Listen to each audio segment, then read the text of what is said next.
Interior: the V60 cabin is nicely put together and attractive enough, but unlike newer Volvos, which are designer chic, it hardly luxurious. A cramped rear seat compromises its family hauling ability. Interior space comparisons: the V60 is the smallest wagon in this competitive set, so it comes as no surprise that the rear seats aren't especially accommodating for adults. It only slightly claustrophobic for two back there, but squeezing a third into the middle position is a challenge. Small rear doors make access somewhat difficult. 2. Interior features: although carefully assembled, the V60 interior uses relatively plain materials that don't give off an upscale vibe. It especially pales in comparison to the newer V90, which feels considerably richer inside despite not costing all that much more. The V60 center stack looks old with its haphazard array of similarly sized buttons, including a questionably useful touch-tone phone-inspired dial pad. We do appreciate the simplicity of the climate control airflow buttons,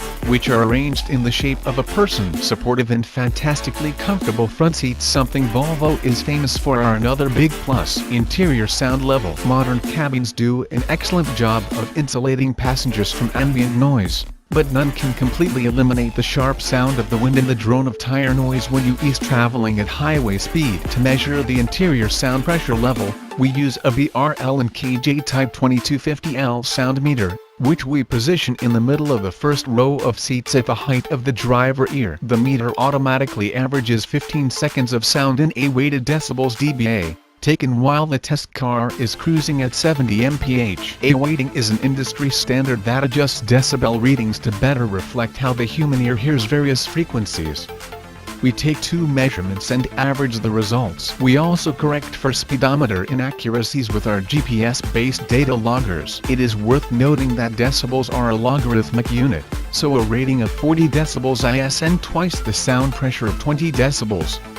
It is 10 times the sound pressure. A 6 decibel increase roughly doubles the sound pressure. Seating and step in height: as befits its self-mimicking mission, the V60 Cross Country has an elevated seating position compared with the lower, conventional V60s. To accurately measure seating height, the distance from the road to the driver hip, we use an H-point machine HPM, a precisely engineered device marketed by SAE International. This versatile tool, in conjunction with a laser device, reveals the width and location of roof pillar visibility obstructions, blind spots. Our HPM and laser measurement tools determine the length of road obscured by the hood as well as the road obscured by the trunk or hatch as seen through the rearview mirror. Blind spots, visibility, and obscured roadway: the V60 slope rear window somewhat compromises the view out back. The V90 and the Outback are more upright and thus have better visibility. Exterior: the V60 HAS and yet benefited from Volvo recent design renaissance as showcased on the beautiful XC90, S90, and V90 models. Even so, its attractive proportions and simple lines have aged well and continue to look fresh deep into its life cycle. Exterior dimensions: the compact V60 is considerably shorter than its closest competitors. The raised Cross Country offers more ground clearance, making it capable of light off-roading. Exterior features: Volvo dresses up this wagon in several different outfits. The Dynamic is the plainest of the bunch with standard 18-inch wheels and few adornments, while the sportier R design spices things up a bit with flashier 19-inch wheels and extra chrome trim. The Cross Country plays the role of an SUV alternative with increased ride height, unique 18-inch wheels, and extra body cladding. The high-performance Polestar distinguishes itself with an aggressive body kit, attractive 20-inch wheels, and a few bits of carbon fiber trim.